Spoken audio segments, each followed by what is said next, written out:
অত্যাচাৰ কৰা লোকসকলক অতি শীঘ্ৰে ন্যায় প্ৰদান কৰক। ইনকলাব জিন্দাবাদ। সকলৰ অত্যাচাৰ বন্ধ কৰক। ভুৱা অভিযোগকাৰীৰ নাম ৰাজহুৱা কৰক। ভুৱা অভিযোগকাৰী কঠোৰ খিলঞ্জীয়া যিসকল গৰীয়া জনগোষ্ঠীৰ লোক, যিসকল খিলঞ্জীয়া ভূমিপুত্ৰ, তেওঁলোকৰ ওপৰত নটিচ জাৰি কৰি হাৰাশাস্তি কৰাটো আমি অসম জাতীয়তাবাদী যুৱ ছাত্ৰ পৰিষদে কোনো কাৰণতে মানি ল'বলৈ আমি নোৱাৰোঁ। আমি এছআৰৰ বিৰোধী নহয়। আমি জানো যে নিৰ্বাচন আয়োগে এটা নিৰ্দিষ্ট সময়ৰ অন্তৰত এছআৰৰ জৰিয়তে ভোটাৰ তালিকাখন বিশেষ এটা পৰীক্ষা কৰে। এইটো এটা আদৰণীয় পদক্ষেপ, প্ৰতিবাৰ হৈ থকা বিষয় এটা। কিন্তু এই এছআৰৰ গইনা লৈ বিজেপি চৰকাৰখনে খিলঞ্জীয়া লোকসকলক যে হাৰাশাস্তি কৰিছে, সেইটো আমি কেতিয়াও মানি ল'ব আমি নোৱাৰোঁ। আমাৰতো স্পষ্ট কথা, যিসকল ভুৱা অভিযোগকাৰীয়ে আমাৰ খিলঞ্জীয়া লোকসকলৰ ওপৰত অভিযোগ উত্থাপন কৰিছিল, সেই ভুৱা অভিযোগকাৰীসকলৰ নাম অতি শীঘ্ৰে প্ৰশাসনে ৰাজহুৱা কৰিব লাগে আৰু তেওঁলোকক চিনাক্ত কৰি কঠোৰ বা কঠোৰ শাস্তি প্ৰদান কৰিব লাগে। আৰু প্ৰদেশ কমিটিৰ নিৰ্দেশক্ৰমে আমি জিলা আয়ুক্ত মহোদয়ক লগ কৰিলোঁ আৰু আমি আমাৰ এছআৰৰ নামত আমাৰ ভোটাৰ্ছসকলক যি ধৰণৰ হাৰাছমেণ্ট দিছে সেই সম্পৰ্কে তেওঁক আমি অৱগত কৰিলোঁ। তেওঁ আমাক সম্পূৰ্ণভাৱে আশ্বাস প্ৰদান কৰিছে যে কোনো ইলিগেল এক্টিভিটিছ এছআৰ সম্পৰ্কত তেওঁ এষ্টেপ নকৰিব আৰু সম্পূৰ্ণ যে ইণ্ডিজিনাছ পিপুলবিলাকে যে হাৰাছমেণ্ট নাপায় সম্পূৰ্ণৰূপে আমাক আশ্বাস দিছে। আৰু আমি সেইকাৰণে আমি নিশ্চিত হৈছোঁ যে আমাৰ যিসকল ইণ্ডিজিনাছ পিপুল এছআৰৰ নামত হাৰাশাস্তি নহ'ব। এইটো আমি আজি তেখেতে আশ্বাস দিয়াৰ কাৰণে আমি সন্তুষ্ট লাভ কৰিছোঁ আৰু আমি ভাবোঁ আমাৰ জনসাধাৰণৰ পুনৰ এনেকুৱা এটা হাৰাছমেণ্ট নহ'ব। জাতীয়তাবাদী যুৱ ছাত্ৰ পৰিষদে সমগ্ৰ অসমতে বৰ্তমান যি ভোটাৰ তালিকাৰ বিশেষ পুনৰীক্ষণৰ ব্যৱস্থা আছে, এই ব্যৱস্থা বৰ্তমান চলি আছে আৰু এই ব্যৱস্থাৰ ক্ষেত্ৰত যিসকল থলুৱা লোকৰ হাৰাশাস্তি হৈছে তাৰ প্ৰতিবাদত আজি এই কাৰ্যসূচী গ্ৰহণ কৰিছে। আৰু এই কাৰ্যসূচীৰ পৰা আমি ইয়াৰ পৰা আহি পেলাই এটা কথাই আমি উপলব্ধি কৰিব পাৰিছোঁ, যিসকল লোক ইয়াৰ আমি দেখা পালোঁ, এই দেখা পোৱা লোকসকল থলুৱা ইছলাম ধৰ্মীয় লোক। তেখেতসকল অচিনাকি লোক নহয়। আমি মুখ্যমন্ত্ৰী মহোদয়ৰ ভাষাৰে ক'ব বিচাৰিছোঁ, তেখেতে যি অচিনাকি লোকৰ ওপৰত অত্যাচাৰ হ'ব বুলি কৈছে, তেখেতসকল কিন্তু কোনো অচিনাকি লোক নহয়। ইয়াতে মৰিগাঁও সদৰৰ মাজমজিয়াতে এখন গাঁও আছে, মৰি মুছলমান গাঁও। ইয়াত থলুৱা 100% থলুৱা লোক। আজি ঐতিহাসিক এখন গাঁও মৰিগাঁও জিলাৰ জাজৰি, সেই জাজৰি গাঁৱত আজি 600 মানুহৰ ওপৰত নটিচ আহিছে। মৰি মুছলিম গাঁৱত 600-650 মানুহৰ ওপৰত নটিচ আহিছে। আজি মিকিৰ ভেটা, আজি জাপৰি, এই বিভিন্ন থলুৱা গাঁওবিলাক আছে ইছলাম ধৰ্মীয় লোকসকল বসবাস কৰা, শান্তিপূৰ্ণভাৱে বসবাস কৰি আছে। ইছলাম ধৰ্মীয় গাঁওখনৰ লগতে কোনোবা এঘৰ হয়তো কোনোবা এখন নাথ গাঁও বা কোনোবা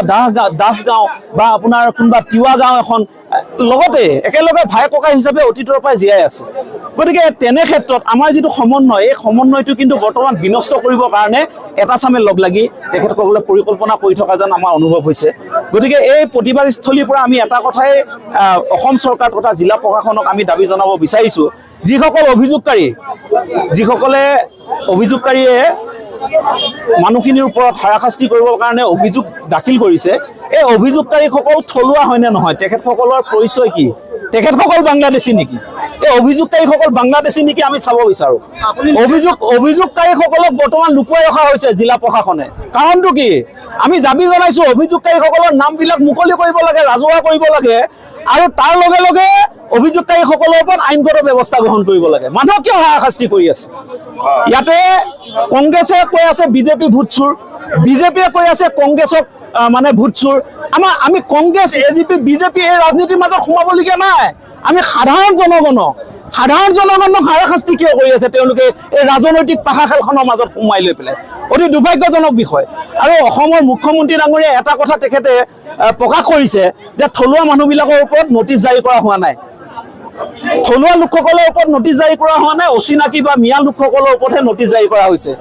আমি এটা কথা দাবী জনাব বিচাৰিছোঁ মুখ্যমন্ত্ৰী মহোদয় আপুনি অসমৰ মুখ্যমন্ত্ৰীটো এটা গুৰুত্বপূৰ্ণ সন্মানজনক পদত আছে আপোনাৰ কথা আৰু কামৰ মাজত মিল নাই আপুনি মৰিগাঁও জিলাৰ নিৰ্বাচন বিষয়া কাৰ্যালয়ত আহক আপুনি শিৱসাগৰ জিলাৰ নিৰ্বাচন বিষয়া কাৰ্যালয়ত যাওক আজি অসমত থকা বিভিন্ন জিলাৰ কাৰ্যালয়সমূহত যাওক আপুনি খা খবৰ লওক আপুনি খা খবৰ লৈ পেলাই চাওক যে থলুৱা মানুহবিলাকৰ ওপৰত থলুৱা ইছলাম ধৰ্মীয় লোকসকলৰ ওপৰত নটিচ জাৰি কৰা হৈছে নে নাই নে আপোনাকো ফাঁকি দি আছে নিৰ্বাচন আয়োগে নে আপোনাকো ফাঁকি দি আছে আপুনি ইয়াৰ ওপৰত ব্যৱস্থা গ্ৰহণ কৰক আপুনি নিজে দুৰ্ভাগ্যজনক বিষয় আৰু আত্মসন্মানৰ বিষয় যে মই দুটাকৈ কাৰ্যকালৰ মৰিগাঁও জিলা ছাত্ৰ সন্থাৰ সভাপতিৰ দায়িত্বত আছিলোঁ দুটা কাৰ্যকালৰ মই কেন্দ্ৰীয় কমিটিৰ কাৰ্যনিৰ্বাহকৰ দায়িত্বতো আছিলোঁ সদৌ অসম ছাত্ৰ সন্থাৰ আৰু পৰৱৰ্তী সময়ত বৰ্তমান মই মৰিগাঁও জিলা সাহিত্য সভাৰ সহকাৰী সাধাৰণ সম্পাদকৰ দায়িত্বত আছোঁ কেৱল ময়ে নহয় দেই আমাৰ গৰীয়া মৰিয়া দেশী আমাৰ থলুৱা ইছলাম ধৰ্মীয় লোকসকলৰ যিসকল যুৱক আছে কোনোবাই ছাত্ৰ সন্থা কৰি আছে কোনোবাই AJYCP কৰি আছে কোনোবাই সাহিত্য সভা কৰি আছে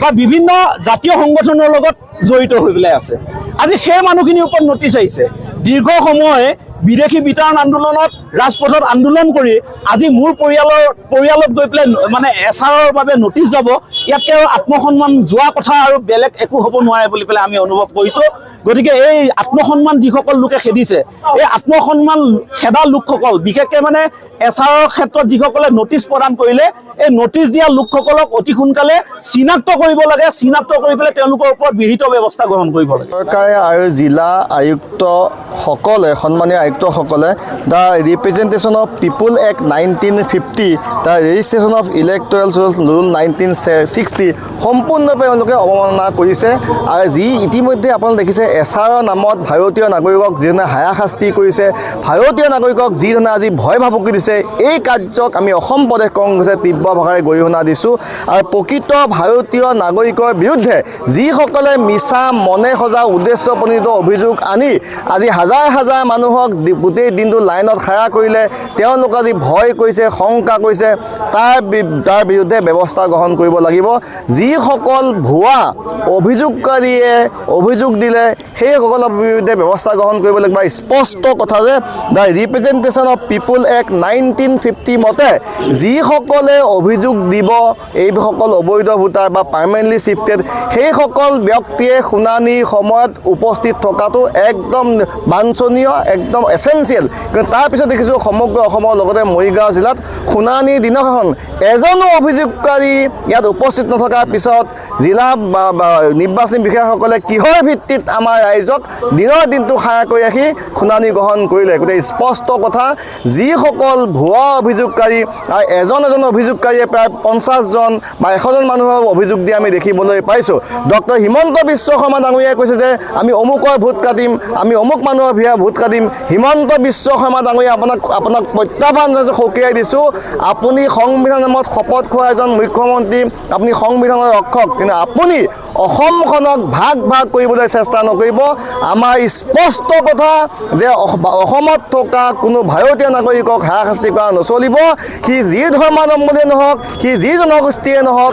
স্পষ্ট কথা যে কোনো ভাৰতীয় নাগৰিকক অত্যাচাৰ নচলিব ভাৰতীয় নাগৰিকৰ নাম কৰ্তন কৰা নচলিব এই কথা স্পষ্ট হেয়াৰিঙৰ নামত যি হাৰাশাস্তি আমি সেইদিনাখন দেখিছোঁ ইয়াতে মৰিগাঁৱতো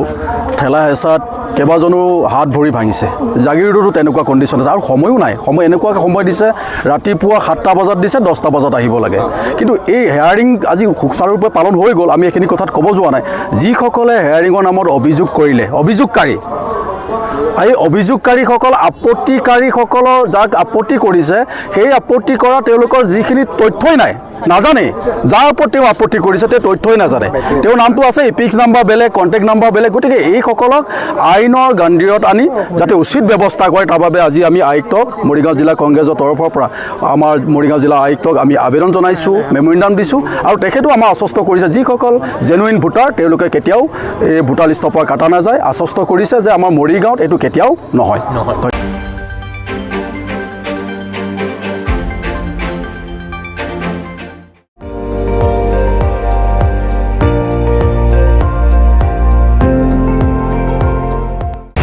আপুনি চাই আছে ND24, সৰ্বশ্ৰেষ্ঠ নহয় সৰ্বোত্তমৰ দৌৰ।